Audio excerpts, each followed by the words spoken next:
Bonjour Juliette et bon anniversaire. Bonjour parrain, et bravo, t'as pas oublié. Normal, le 18 octobre c'est un jour faste. Tu es né le 18 octobre 1996, ton baptême républicain c'était le 18 octobre 2001. C'est le jour où je suis devenue ta filleule républicaine. Et où moi j'ai pris une cuite mémorable et néanmoins républicaine pour l'occasion. En plus, ce que tu ne sais peut-être pas, c'est que le jour de ta naissance, le 18 octobre 1996, avait lieu la première nuit Billon côté cour. Qu'est-ce que c'est que ça, Billon côté cour? Comme tu es élève au collège de Billon, ça peut t'intéresser. Mais il me faut un peu de temps pour t'instruire de cette affaire. Aujourd'hui c'est samedi, j'ai tout mon temps. Je veux bien que tu me racontes. T'as dû remarquer le grand bâtiment en face de ton collège? Je passe devant tous les jours. C'est fermé, même les portes et les fenêtres sont murées avec des parpaings. Il paraît qu'avant c'était le collège de Billon. Mon prof de maths y a travaillé à ses débuts. Figure-toi, Juliette, que ça a été le premier collège de jésuites construit en France. La première pierre a été posée le 25 mai 1559. Il y a eu une grande cérémonie et la construction a duré 5 ans. Ça remonte à François Ier. Oh, un petit peu plus tard, sous son fils Henri II, mais peu importe. Et c'était qui les jésuites? Une compagnie religieuse qu'avait fondée un certain Ignace de Loyola. Ignace l'Ayatollah? Non, Ignace de Loyola, un Espagnol, une sorte de général évêque qui combattait les idées naissantes des protestants. Les protestants? Écoute Juliette, ça nous mènerait trop loin. Tu demanderas à ta prof d'histoire. Et à mon époque, c'était au programme de ta classe de 4e. Et il y avait des élèves dans ce collège? Eh bien oui, de 9 à 25 ans. Les professeurs jésuites avaient une excellente réputation. On dit que c'était des pédagogues d'avant-garde. Ça a duré 200 ans, mais au milieu du XVIIIe siècle, ils n'ont plus été en odeur de sainteté. Le roi et l'Église, qui craignaient leur puissance, les ont fait chasser. Et le collège?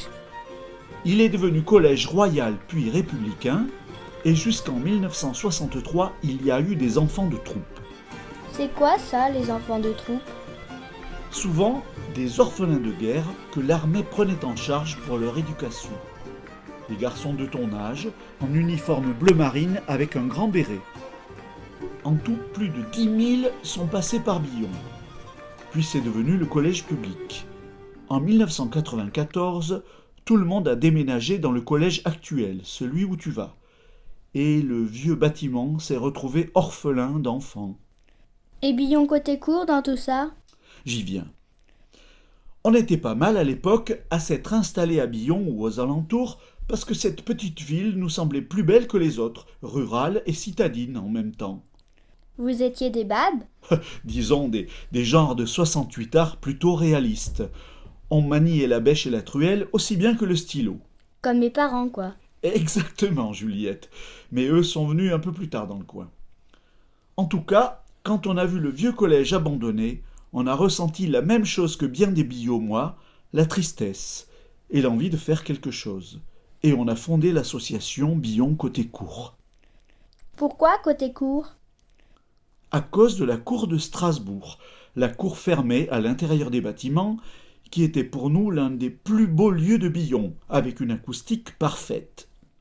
Tu dis ça parce que tu es musicien. D'accord, je suis musicien, mais tu sais, une acoustique, tout le monde peut en profiter, à condition de pouvoir pénétrer dans le lieu.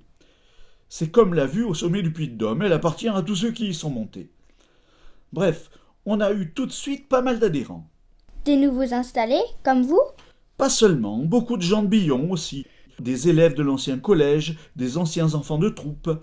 À un moment, nous étions plus de 200 adhérents. Le maire actuel, par exemple, en a fait partie. Et vous faisiez quoi dans Billon côté cour? Des projets pour réhabiliter l'ancien collège et des manifestations pour le faire savoir. Mais il y avait aussi l'envie de poursuivre une histoire culturelle qui a toujours eu sa place ici. On avait envie de le faire avec tous ceux qui le voulaient bien, et particulièrement les habitants. Quant aux nuits Billon côté cour, il y en a eu 7 jusque-là, avec plein d'artistes qui venaient jouer gratuitement parce qu'ils avaient envie que le collège revive.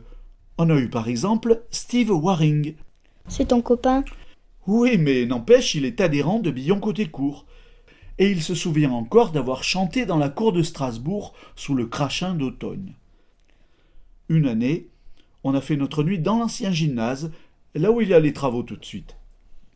C'était en décembre, il y faisait à peine plus chaud que dehors, mais quelle ambiance! Allez, arrête de faire ton ancien combattant, parrain. C'était quoi vos projets? En gros, redonner vie au bâtiment en y développant des activités culturelles et associatives et en faisant de la cour de Strasbourg un lieu public. Et vous aviez les moyens de faire tout ça? Concrètement, qu'est-ce que vous avez fait? Écoute, on n'avait pas le pactole, mais on avait les idées. Un des membres de l'association, un architecte, a fait un boulot génial pour concevoir l'aménagement de l'ancien collège. Mais c'était pas tout, il fallait réfléchir à sa place dans la ville et du coup repenser à une partie de l'urbanisation de Billon. Les plans existent, ça ne te dira peut-être rien, parce que les plans, il faut savoir les lire.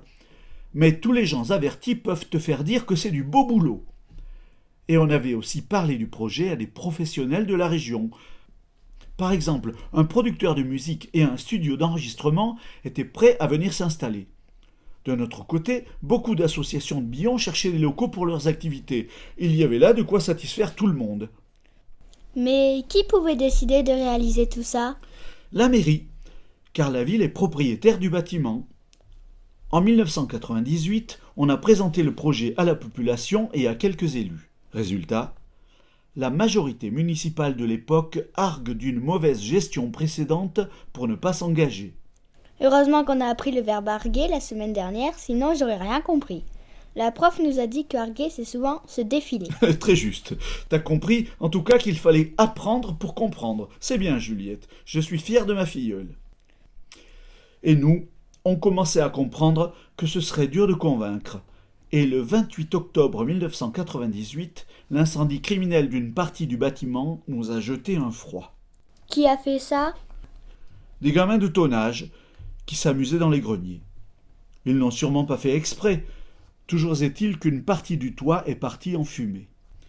Ça a dû réveiller le conseil municipal car dans les années suivantes, le maire d'alors a fait aménager certaines parties du bâtiment et crépir les façades, alors que la raison voulait qu'on restaure les toitures d'abord. La perception s'installe dans l'aile sud. Pour le reste, tous les travaux engagés ces années-là, en dépit du bon sens, ont coûté cher à la commune sans avoir la moindre utilité. De l'argent parti en fumée. Qu'a fait Billon côté cour? Des interventions en conseil municipal, des démarches auprès des différentes listes au moment des élections de 2001, des démarches auprès des partenaires comme le Parc du Livradois-Forez et la DRAC pour créer un pôle culturel sur le territoire. On a obtenu l'inscription du collège à l'inventaire supplémentaire des monuments historiques. On a contribué au rapprochement entre la mairie et la communauté de communes pour qu'elles travaillent ensemble sur le schéma de développement culturel. Et ainsi de suite. Mais j'ai l'impression que mon histoire t'ennuie. Non, mais il y a pas mal de choses que je comprends pas et j'ai l'impression que ça sert à rien, que ça va mal finir. On peut dire ça. Car ça fait 12 ans qu'on se démène pour pas grand-chose, que 2 ou 3 d'entre nous participent à des tas de réunions sans résultat concret pour l'instant. Et pourquoi? Parce que nous ne pouvons pas décider à la place des élus. Alors on dit 12 ans, ça suffit. Et on a décidé que Billon côté cour, c'est fini, et on l'enterre aujourd'hui, 18 octobre 2008. Et comme on ne regrette rien, on fait une petite fête, et je t'y invite. Je préviens, il y aura surtout des vieux. Ça me fait bizarre ton histoire, parrain. Moi je trouve que 12 ans ça suffit pas. J'ai pas envie qu'on m'enterre. Je vais apprendre à lire les plans, travailler comme ma copine Bertille, faire Sciences Po. Et plus tard me faire élire maire de Billon. Et si ça suffit pas, présidente de la République. Et quand je serai élue, je te garantis que les bonnes idées, je saurai les reconnaître et les réaliser. Parole de Juliette. Bravo, bravo Juliette, 12 fois bravo. En attendant, tu viens ce soir au Moulin de l'Étang? Je sais que tes parents viennent, eux. Eh bien, peut-être.